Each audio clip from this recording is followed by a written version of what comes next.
안녕하세요. 오늘 여러분께서 보내주신 자료 100세 인생 선배들의 지혜와 장수 비결 이 토크쇼 내용을 같이 좀 깊게 들여다볼까 합니다.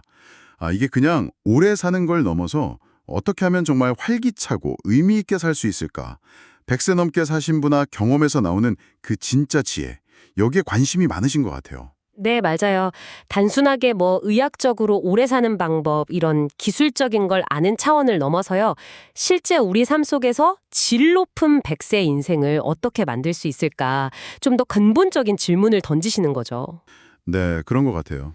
오늘 이 토크쇼 내용을 바탕으로 해서요. 그 100세 선배의 아주 생생한 이야기하고 또 전문가 분석도 같이 엮어보면서 어쩌면 우리가 좀 놓치고 있었을지도 모르는 그런 핵심적인 통찰들, 그걸 좀 찾아보는 시간이 되면 좋겠습니다. 좋습니다. 이 토크쇼 보니까 크게 네 가지를 이야기하더라고요.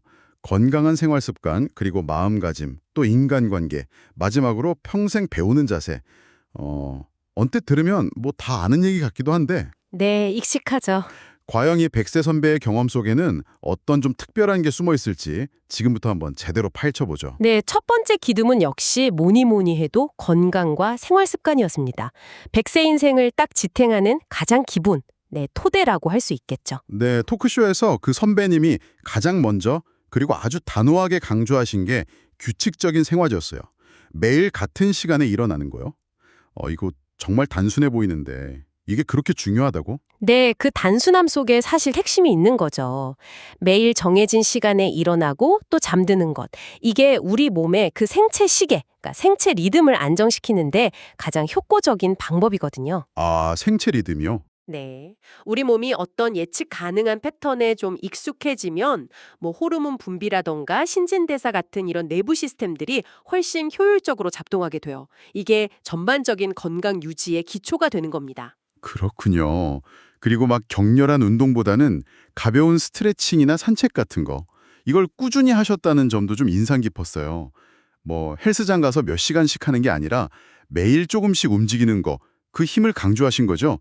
이게 진짜 실천 가능한 지혜 아닐까요? 바로 그 점입니다.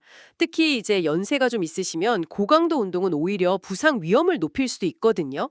그렇죠. 반면에 매일 꾸준히 하는 그런 저강도 활동은 관절이나 심장에 큰 부담을 안 주면서도 근육 감소는 늦추고 또 유연성은 유지하고 신체 활력을 유지하는 데는 훨씬 효과적이라는 거죠.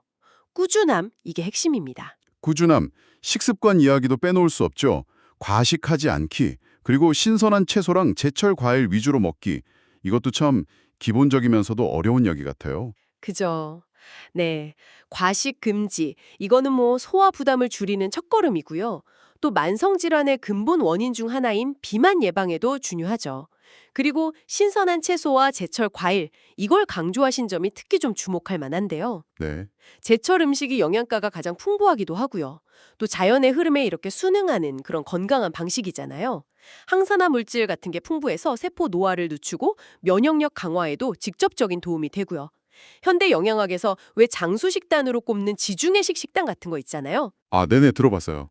그런 것도 결국은 자연 그대로의 식재료를 좀 균형 있게 먹는 걸 강조하는데 이 선배님의 지혜하고 정확히 딱 맞아떨어지는 부분입니다. 야, 그렇군요.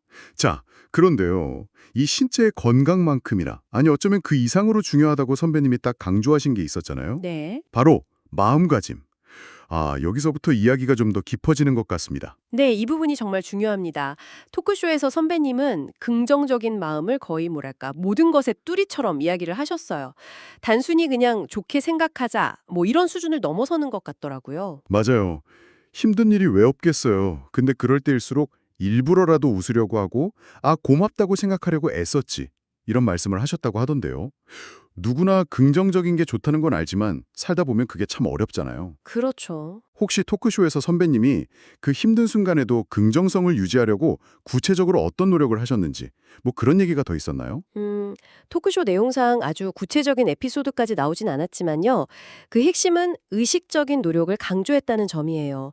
그러니까 힘든 감정이 드는 걸 막 부정하는 게 아니고요. 그럴 때일수록 아주 작은 거라도 감사할 거리를 찾아내고 또 그걸 표현하려고 했다. 이런 뉘앙스였어요. 거의 습관처럼요. 의식적인 노력, 습관처럼. 네. 이게 과학적으로 보면요. 이런 의식적인 노력이 스트레스 호르몬, 그 코르티솔 분비를 실제로 감소시키는 효과가 있어요.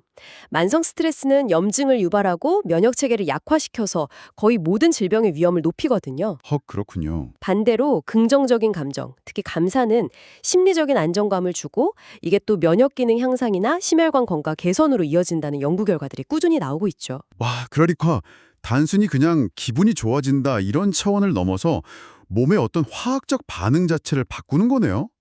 마음이 몸을 지배한다는 말이 그냥 비유가 아니었군요. 좋게 생각하자는 다짐이 아니라 감사할 거리를 찾는 습관. 이게 실질적인 건강 전략이 될 수 있다는 거네요. 정확합니다. 그리고 감사하는 마음은 현재 상황을 좀 더 긍정적으로 받아들이게 만들고요. 주변 사람들하고 관계도 좋게 만들고 결과적으로 삶의 만족도를 높이는 효과도 있고요. 이런 어떤 심리적인 자원이 신체 건강으로 이어지는 그런 선순환을 만드는 거죠. 자, 그럼 이제 몸 건강, 마음 건강 이걸로 끝일까요? 혼자서 잘 챙겨 먹고 긍정적으로 생각하는 것만으로는 뭔가 좀 부족했던 모양이에요. 백세 선배님은 의외로 굉장히 활동적인 사회생활을 하셨다고 하던데요. 네, 맞습니다. 세 번째 기둥이죠. 인간관계와 사회적 활동. 친구나 가족하고 꾸준히 연락하는 건 기본이고요. 마을 노인정 모임이라던가 취미 동호회 같은 활동에 아주 적극적이셨다고 해요. 근데 중요한 건 이걸 의무감으로 하신 게 아니라 사람들하고 어울리는 것 자체가 삶의 큰 활력이다. 이렇게 느끼셨다는 점입니다. 사실 나이가 들수록 새로운 관계 맺거나 유지하는 게 좀 귀찮아질 수도 있잖아요. 그렇죠. 그런데 토크쇼 전문가 패널분이 사회적 고립이 흡연만큼이나 건강에 해롭다고 지적했다는 부분이 저는 좀 충격적이었어요. 그냥 좀 외롭다. 이 정도가 아니라는 거잖아요. 맞습니다. 그 비유가 좀 경각심을 주려는 거긴 하지만 실제로 많은 연구들이 사회적 고립이나 외로움이 우울증 위험 증가, 또 인지 기능 저하 가속화, 심혈관계 질환, 발병률이나 사망률 증가하고 아주 뚜렷한 관련이 있다는 걸 보여주고 있어요. 혼자 있는 시간이 길어질수록 좀 부정적인 생각에 빠지기도 쉽고요. 또 건강에 이상이 생겨도 빨리 알아차리기가 어렵고 건강한 생활 습관을 유지하려는 동기부여도 좀 약해지기 때문이죠. 생각보다 훨씬 심각한 문제군요, 이게. 네. 반대로 긍정적인 사회적 관계망은 정서적인 지지를 제공해주고 스트레스 완충 효과를 줍니다. 어려운 일이 있을 때 기댈 곳이 있다는 느낌 그 자체만으로도 큰 힘이 되죠. 네.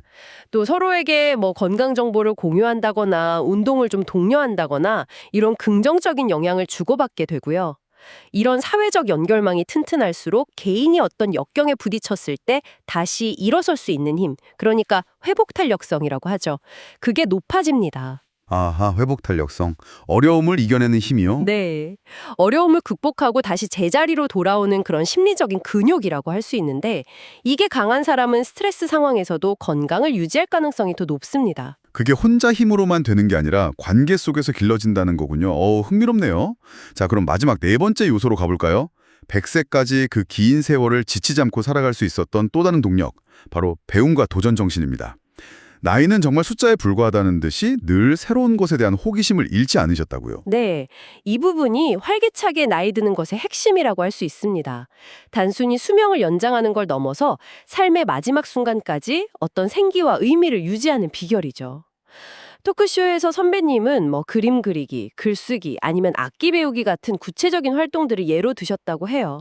근데 중요한 건 어떤 거창한 결과물이 아니라 그 과정 자체에서 배움의 즐거움을 느끼는 것, 그게 중요했다고 합니다. 저도 그 부분이 참 와닿았어요. 그런데 솔직히 새로운 걸 배우는 건 젊을 때도 쉽지 않은데 나이가 들어서 시작하면 더 큰 용기가 필요할 것 같거든요. 그렇죠, 아무래도. 혹시 선배님이 그런 어려움을 어떻게 극복하셨는지 아니면 배움을 대하는 어떤 특별한 태도 같은 거 그런 언급이 있었나요? 토크쇼의 전체적인 맥락을 보면요. 완벽이나 성과에 대한 부담감을 좀 내려놓으신 것 같아요. 잘해야 한다는 압박감보다는 그냥 해보는 것. 그 과정에서 느끼는 어떤 작은 성취감이나 즐거움 자체에 집중하신 거죠. 전문적인 수준을 목표로 한 게 아니라 삶을 풍요롭게 하는 활동으로서 접근하신 겁니다. 이게 인지과학적으로 보면요. 이렇게 새로운 것을 배우고 도전하는 활동은 뇌의 다양한 영역을 자극해서 신경세포 간의 연결, 즉 시냅스를 활성화하고 새로운 연결망을 만들어요. 이게 바로 뇌가소성이라는 건데 뇌의 가소성? 네, 뇌가 변화하고 적응하는 능력을 계속 유지하게 해줘서 인지기능 저하나 치매 위험을 낮추는데 실질적인 도움이 됩니다. 아, 단순히 그냥 시간을 보내는 취미가 아니라 뇌를 운동시키는 것과 같은 거군요. 그렇습니다. 게다가 은퇴 등으로 사회적 역할이 좀 줄어들었을 때 새로운 배움과 도전은 삶의 의미와 목표의식을 유지하는데 아주 중요한 역할을 합니다. 아, 나는 여전히 성장하고 있고 세상과 연결되어 있구나 이런 느낌을 주거든요. 이런 긍정적인 자비인식이 앞서 말한 그 긍정적 마음가짐하고도 또 연결돼서요. 정신건강은 물론이고 신체 건강에도 선순환적인 영향을 미치는 거죠. 첫째, 몸을 위한 규칙적인 습관과 소식. 둘째, 마음을 위한 긍정성과 감사. 셋째, 관계를 통한 활력과 지지. 넷째, 정신을 위한 끊임없는 호기심과 배움. 이렇게 정리할 수 있겠는데 듣다 보니까 이 네 가지가 각각 따로 노는 게 아니라 서로 아주 꽉 맞물려서 돌아가는 톱니바퀴 같다는 생각이 드네요. 네, 정확히 보셨습니다. 각각의 요소도 물론 중요하지만 오늘 우리가 탐구한 것의 가장 핵심적인 발견은 바로 그 상호작용과 시너지에 있는 것 같습니다. 이 네 가지가 어떻게 서로를 지지하고 강화하는 선순환 구조를 만드는가.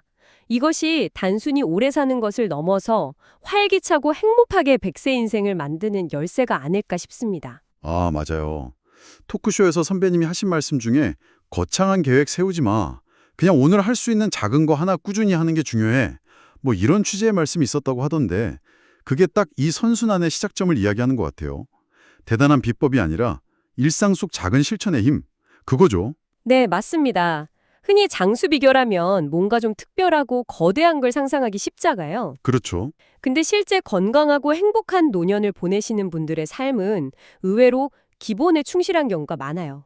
꾸준함, 긍정적 태도, 그리고 세상과 계속 연결되려는 노력, 이런 것들이죠. 오늘 저희가 함께 나눈 이야기들, 이 네 가지 영역, 몸, 마음, 관계, 배움 중에서 지금 이 방송을 듣고 계신 분들께는 어떤 부분이 가장 마음에 와 닿으셨을까요?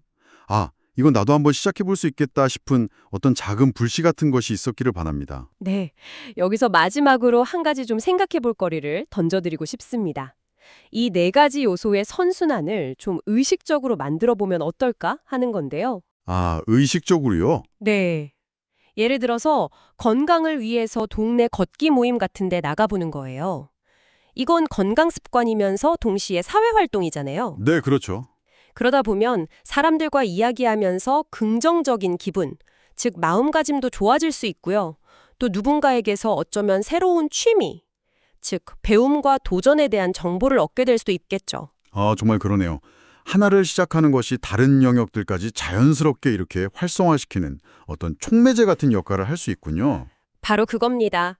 어쩌면 100세 인생의 진짜 지혜는 이 네 가지 요소를 아주 조화롭게 잘 엮어서 자신만의 긍정적인 선순환 고리를 만들어내는 데 있는 건 아닐까요? 여러분의 일상 속에서 이 선순환의 톱니바퀴를 어떻게 돌리기 시작하고 또 어떻게 계속 굴러가게 만들 수 있을지 한번 궁리해 보시면 어떨까요?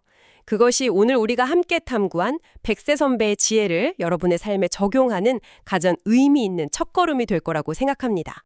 구독과 좋아요는 여러분의 사랑입니다.